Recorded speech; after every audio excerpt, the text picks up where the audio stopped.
बिहार की राजनीति में नीतीश कुमार के 3 कसम हमेशा याद किए जाएंगे। पहला कसम क्या था इनका कि मिट्टी में मिल जाएंगे, भाजपा के साथ नहीं जाएंगे। यही विधानसभा में इन्होंने दिया। दूसरा कसम इन्होंने क्या खाया कि संघ मुक्त भारत बनाएंगे, और फिर उसी संघ की गोदी में जाकर बैठ गए। अब कल इन्होंने तीसरी कसम और अंतिम कसम खाई।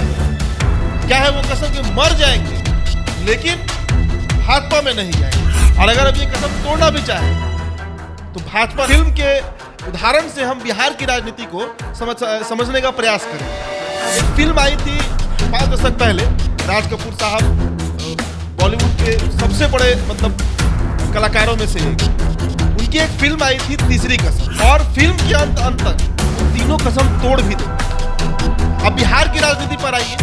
बिहार की राजनीति में नीतीश कुमार के 3 कसम हमेशा याद किए जाएंगे। तो नीतीश कुमार का वही हंस है, लेकिन इस बार फिल्म में भले ही तीसरा कसम टूटा हो, लेकिन बिहार में अब तीसरा कसम नहीं टूटेगी। सिद्धांत विहीन राजनीति का प्रत्यक्ष उदाहरण अगर पूरे देश में कोई एक नेता है तो वो सीएम नीतीश कुमार। देखिए, स्कूल के दिनों को जरा याद कीजिए रत्नेश, जब हम लोग स्कूल में हुआ करते थे, उस समय स्कूल में माँ कसम, विद्या कसम खूब चलता था। जिनकी माँ नहीं होती थी वो बड़ा आसानी से माँ कसम खा लेते थे। जिनको पढ़ने में कोई रुचि नहीं था, विद्या से जिनको कोई लेना देना नहीं था, वो फट से विद्या कसम खा लेते। कल ही मैंने स्टोरी किया कि नीतीश कुमार बिहार की राजनीति में फिलहाल उस द्रौपदी की स्थिति में है जिनके साथ ना पांडव है ना कौरव है, कोई नहीं। शांत की बहुत कम समय में नीतीश कुमार के दुलरुआ बन गए, फेवरेट बन गए, और इतने फेवरेट बने कि पार्टी के राष्ट्रीय उपाध्यक्ष बना दिए गए, और पार्टी के उत्तराधिकारी तक का जिक्र हो गया। संपर्क में थे भाजपा के, इसमें कहीं दो राय नहीं है। बात नहीं बनी, मंत्रालय पे नहीं बना हो या किसी भी मामले में बात नहीं बन पाया। तो अब इनके पास सिवाय लालू प्रसाद यादव की पार्टी राजद की क्या विकल्प बचता है? ठाकर सिंह का पूरा जो गुस्सा है वो किस बात पर है? भाई अब 3 महीना का बोल कर आए थे सीएम के लिए।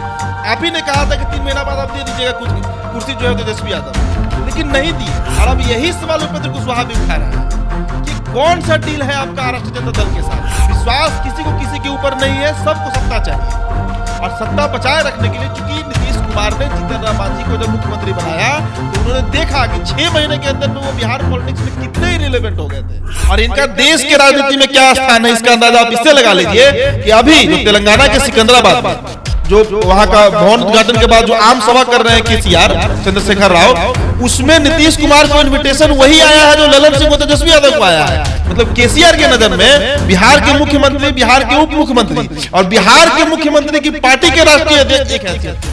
बिहार के मुख्यमंत्री नीतीश कुमार अब एनडीए गठबंधन से अलग होकर बिहार में नई सरकार चला रहे हैं। महागठबंधन के साथ में खबरें ये चली कि नीतीश कुमार फिर से 4 महीने के बाद जो है बीजेपी के संपर्क में है और वो पलटी मार सकते हैं, लेकिन इस बारे में हालांकि अभी तक कोई पुष्टि नहीं हो पाई है। नीतीश कुमार ने अब कसम खा लिया है कि मर जाएंगे लेकिन अब बीजेपी में शामिल नहीं होंगे। कल ही उन्होंने बयान दिया। इसके पहले भी जब जब वो महागठबंधन के साथ सरकार बनाए, बीजेपी के साथ जाने वाली बात पर बार बार कसम खाते रहते हैं, लेकिन फिर बाद में वो पलटी मार जाते हैं। आखिरकार नीतीश कुमार बार बार कसम क्यों खाते हैं? बार बार ये क्यों कहते हैं कि हम कुछ भी हो जाएगा तो बीजेपी में शामिल नहीं होंगे, बावजूद इसके वो पलटी मार जाते हैं? कल भी उन्होंने कहा है इन तमाम विषयों पर चर्चा करने के लिए हम अपने सहयोगी उदित जी के पास चलेंगे और इनसे जानेंगे कि आखिरकार नीतीश कुमार एक कसम खाते हैं और तोड़ क्यों देते हैं। उदित जी, देखिए, स्कूल के दिनों को जरा याद कीजिए रत्नेश, जब हम लोग स्कूल में हुआ करते थे, उस समय स्कूल में माँ कसम, विद्या कसम खूब चलता था ना। तो जिनकी माँ नहीं होती थी वो बड़ा आसानी से माँ कसम खा लेते थे। जिनको पढ़ने में कोई रुचि नहीं था, विद्या से जिनको कोई लेना देना नहीं था, वो फट से विद्या कसम खा लेते थे। लेकिन वैसे बच्चे हम लोग भी इस दौर से गुजरे हैं, आप भी गुजरे होंगे। सरकारी स्कूल हो, कॉन्वेंट स्कूल हो, कोई स्कूल हो, कसम वाला सिस्टम चलता था वहां पर। नीतीश कुमार कसम फट से क्यों खा लेते हैं और क्यों तोड़ देते हैं, यही ना है। देखिए, इसके पीछे सीधा सीधी अगर एक शब्द में कहा जाए तो सिद्धांत विहीन राजनीति का प्रत्यक्ष उदाहरण अगर पूरे देश में कोई एक नेता है तो वो सीएम नीतीश कुमार है। अब आपको एक फिल्म का हम जिक्र करते हैं पहले, और फिर उस फिल्म के उदाहरण से हम बिहार की राजनीति को समझने का प्रयास करेंगे। एक फिल्म आई थी 5 दशक पहले, राज कपूर साहब बॉलीवुड के सबसे बड़े कलाकारों में से एक, उनकी एक फिल्म आई थी तीसरी कसम। फडणवीस नाथ रेणु ने उस फिल्म को लिखा था और उस फिल्म में जो राज कपूर हैं वो बैलगाड़ी हाँकते हैं, बैलगाड़ी चलाना ही उनका पेशा रहता है। और तीसरी कसम, उस फिल्म में तीन कसमों का जिक्र है। पहला कसम जो राज कपूर खाते हैं कि जीवन में कभी अपने बैलगाड़ी पर बांस नहीं वो लोड करेंगे, मतलब बांस का वो ट्रांसपोर्ट नहीं करेंगे। दूसरा कसम वो खाते हैं कि कभी भी जो स्मगलिंग का सामान होता है, आज़ादी के समय का फिल्म था, खूब स्मगलिंग होता था उस समय इंडिया, नेपाल से, पाकिस्तान से, वो काम वो नहीं करेंगे। और तीसरी कसम वो खाते हैं कि जो हीराबाई होती है उस फिल्म की, जो एक्ट्रेस होती हैं, नाचने गाने वाली होती हैं, उनको पुतरिया कहते हैं भोजपुरी भाषा में, उनको कभी, वैसे लोगों को कभी बैलगाड़ी पर नहीं बैठाएंगे। क्यों? क्योंकि जब उनको उतारते हैं, वो छोड़ते हैं उनके डेस्टिनेशन पे, हीरोइन जो होती है हीराबाई, तो इनको बड़ा पीड़ा होता है। तो ये तीन कसमें वो खाते हैं और फिल्म के अंत तक वो तीनों कसम तोड़ भी देते हैं। अब बिहार की राजनीति पर आइए। बिहार की राजनीति में नीतीश कुमार के तीन कसम हमेशा याद किए जाएंगे। पहला कसम क्या था इनका कि मिट्टी में मिल जाएंगे, भाजपा के साथ नहीं जाएंगे। यही विधानसभा में इन्होंने दिया था, टूटा वो कसम। दूसरा कसम इन्होंने क्या खाया कि संघ मुक्त भारत बनाएंगे, और फिर उसी संघ की गोदी में जाकर बैठ गए, संघ की प्रशंसा भी करने लगे। दूसरी कसम भी इनकी टूट गई। अब कल इन्होंने तीसरी कसम और अंतिम कसम खाई है। क्या है वो कसम? कि मर जाएंगे लेकिन भाजपा में नहीं जाएंगे। और यही कसम राज कपूर साहब भी खाते हैं। हीरामन उनका नाम रहता है फिल्म में, वो जो कैरेक्टर प्ले करते हैं, हीरामन का कैरेक्टर रहता है। हीरामन अंतिम कसम वही खाता है कि मर जाएंगे लेकिन किसी पुतरिया को, किसी नाचने वाली को नहीं बैठाएंगे अपने बैलगाड़ी पर। लेकिन उनका इश्क इतना चढ़ा रहता है कि वो फिर वापस वहीं चले जाते हैं। तो नीतीश कुमार का वही हश्र है। लेकिन इस बार फिल्म में भले ही तीसरा कसम टूटा हो, लेकिन बिहार में अब तीसरा कसम नहीं टूटेगा। नीतीश कुमार चाहकर भी तीसरा कसम नहीं तोड़ पाएंगे, क्योंकि बीजेपी इनको नहीं तोड़ने देगी। भाजपा ने पहली बार कसम खाया है। विनोद तावड़े का जो बयान आया दरभंगा में, जो भाजपा का मीट हुआ है, सम्मेलन हुआ, उसमें विनोद तावड़े ने यही ना कहा कि किसी भी हालात में अब नीतीश कुमार एक्सेप्टेबल नहीं है, नीतीश कुमार बर्दाश्त अब नहीं किए जाएंगे।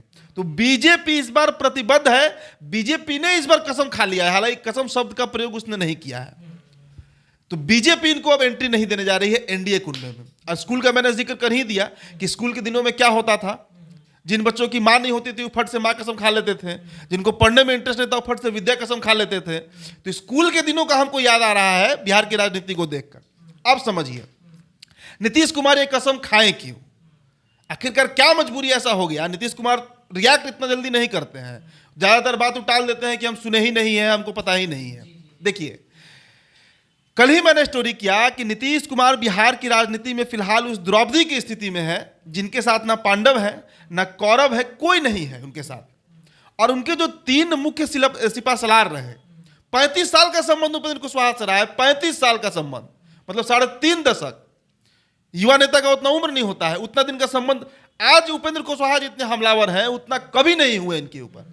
बेटे की कसम तक बात पहुंची ना बात, बाप दादा का संपत्ति तक बात पहुंच गई। आरसीपी सिंह 1996 से आप ले लीजिए, 96-98 जब वो रेल मंत्री थे तो पीए से पार्टी अध्यक्ष तक बन गए, राष्ट्रीय अध्यक्ष। वो आरसीपी सिंह का जुबान सुनिए क्या बोल रहे हैं नीतीश कुमार के बारे में। प्रशांत किशोर बहुत कम समय में नीतीश कुमार के दुलरुआ बन गए, फेवरेट बन गए, और इतने फेवरेट बने कि पार्टी के राष्ट्रीय उपाध्यक्ष बना दिए गए और पार्टी के उत्तराधिकारी तक का जिक्र हो गया। आज वो इनके खिलाफ उनके ही राज्य में पदयात्रा कर रहे हैं।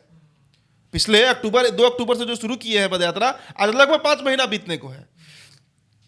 भाजपा तो इनकी प्रत्यक्ष दुश्मन है ही।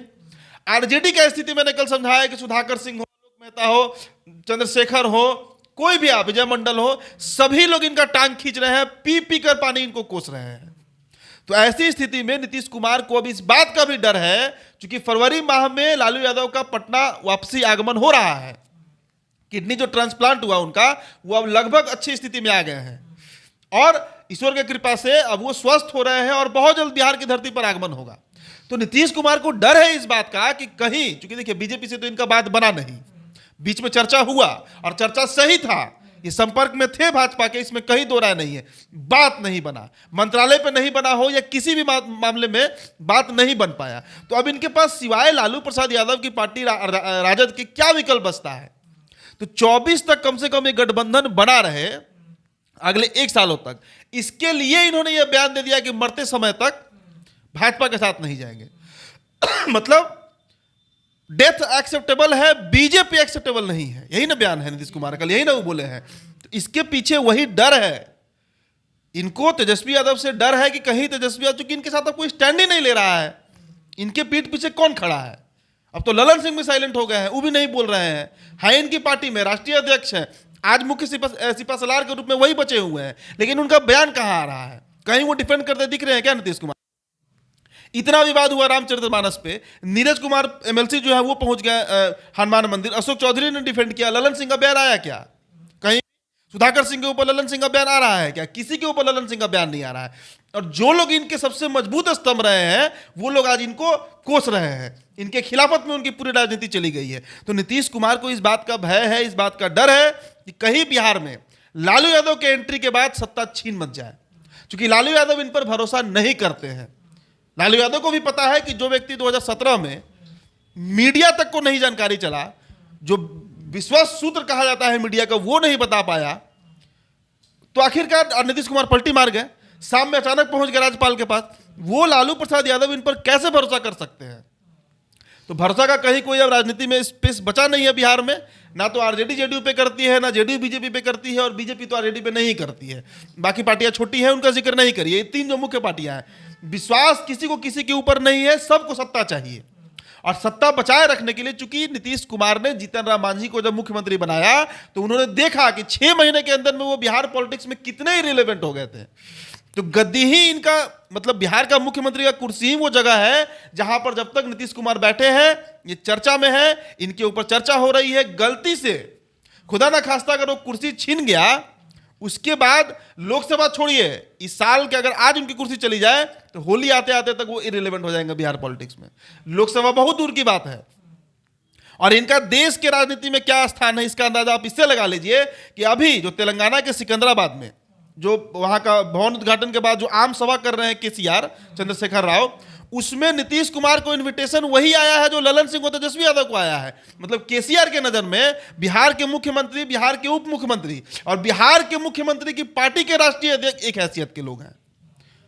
तो पीएम कैंडिडेट तो बहुत दूर का बात है, बाहर के अन्य राज्यों के नेता नीतीश कुमार को कितना तवज्जो दे रहे हैं, इसका अंदाजा आप इससे लगा लीजिए। तो अपनी गद्दी बचाने के लिए, अपने साख बचाने के लिए नीतीश कुमार का यह बयान आया कि मर जाएंगे लेकिन किसी भी कीमत पर अब बीजेपी के साथ नहीं जाएंगे। और अगर अब ये कसम तोड़ना भी चाहे तो भाजपा नहीं तोड़ने देगी इनको रत्नेश। उपेंद्र कुशवाहा भी इस बात की चर्चा बार बार कर रहे हैं कि 4 महीने का डील हुआ है जदयू के साथ में, वो डील जो है क्या है इस बारे में उजागर नहीं है क्या, यही तो डील नहीं है। देखिए, इनसे पहले सुधाकर सिंह ने यही बात कहा। सुधाकर सिंह ने क्या कहा था, सुधाकर सिंह का बयान, सुधाकर सिंह का पूरा जो गुस्सा है वो किस बात पर है कि भाई आप 3 महीना का बोल कर आए थे सीएम के लिए, आप ही ने कहा था कि 3 महीना बाद आप दे दीजिएगा कुर्सी जो है तेजस्वी यादव को, लेकिन नहीं दी है। कुर्सी प्रेम ऐसा है, कुर्सी का मोह ऐसा है नीतीश कुमार के साथ कि 17 साल में कोई भी स्थिति में मुख्यमंत्री बने रहे। इसी बात को लेकर सुधाकर सिंह ने भी कहा, और अब यही सवाल उपेंद्र कुशवाहा भी उठा रहे हैं कि कौन सा डील है आपका राष्ट्रीय जनता दल के साथ, आरजेडी के साथ, मतलब लालू प्रसाद यादव के साथ आपका कौन सा डील हुआ है। यही सवाल पूछ रहे हैं उपेंद्र कुशवाहा, इस पर भड़क जा रहे हैं। और वो डील पता होना चाहिए ना, आपने गठबंधन किया किन शर्तों पर किया। बीजेपी हटाओ, ये तो पहले भी बोल चुके हैं, बीजेपी को तो अब 2014 से हटा रहे हैं। बीजेपी मतलब नरेंद्र मोदी की बीजेपी, वाजपेयी जी के खिलाफत में कभी नहीं रहते हैं, क्योंकि वाजपेयी जी ने इनको बहुत प्यार दुलार दिया, मंत्रालय दिया, सब कुछ दिया। लेकिन नरेंद्र मोदी के पीएम बनने के बाद से ही ना भाजपा की खिलाफत में ही आ गए। और बीजेपी का आप सोचिए कि मैंने 3 व्यक्ति का जिक्र तो कर दिया, पीके, आरसीपी सिंह और उपेंद्र कुशवाहा। बीजेपी इनका कितना सपोर्ट किया कि 2005 के पहले से आप देखिए ना, पूरा जो 90 का दौर था उसमें नीतीश कुमार को नेता किस पार्टी ने बनाया, किन लोगों ने बनाया, जॉर्ज फर्नांडिस ने बनाया। यही बीजेपी है जिसने सबसे ज्यादा इनको प्रमोट किया और हर बार इनको अपने माथे पर बैठाया। वो बीजेपी है। तो कहने का मतलब स्थितियां अस्त व्यस्त हो चुकी हैं, इनके अगल बगल अब कोई भी नहीं है जो इनके साथ खड़ा हो, कोई भी नहीं है जो इनके साथ खड़ा हो। इसीलिए ये तिलमिलाहट है रत्नेश। अच्छा, एक चीज़ है कि 3 महीने का डील हुआ था इनको, मान के चलिए 3 महीने बाद फिर इनकी बौखलाहट शुरू हुई, चर्चाएं शुरू हुई कि बीजेपी के साथ, तो आखिर ये पलटी क्यों मारते हैं? सिर्फ 3 महीना तेजस्वी यादव को मौका देना चाहते थे क्या? इनको लगा था कि देखिए जो इनका राजनीतिक इतिहास रहा है, उसके अनुसार इनको यही लगा होगा कि 3 महीना बोलकर हम 25 तक का टेन्योर पूरा कर लेंगे, या 25 ना भी सही तो कम से कम 24 तक का टेन्योर पूरा कर लेंगे। लेकिन 3 महीना पूरा होते होते तक राजद जो है वो अपने फॉर्म में आ गया।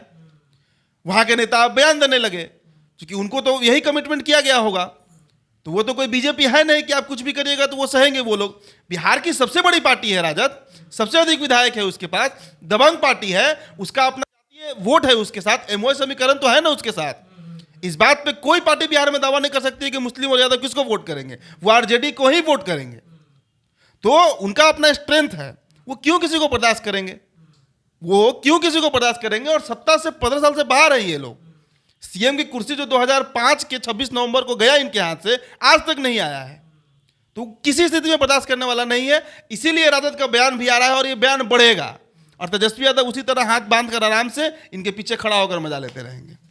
तो क्या होगा बिहार की राजनीति में, लालू प्रसाद यादव के आने का इंतजार है, और नीतीश कुमार का बयान कि मर जाएंगे, बीजेपी के साथ नहीं जाएंगे, क्या ये बयान बरकरार रहेगा या फिर कुछ खेला होगा बिहार में। फिलहाल इस चर्चा में इतना ही। आप जुड़े रहिए द बिहार टॉप के साथ। हमारे चैनल को सब्सक्राइब कीजिए, पेज को लाइक कीजिए। बहुत बहुत धन्यवाद।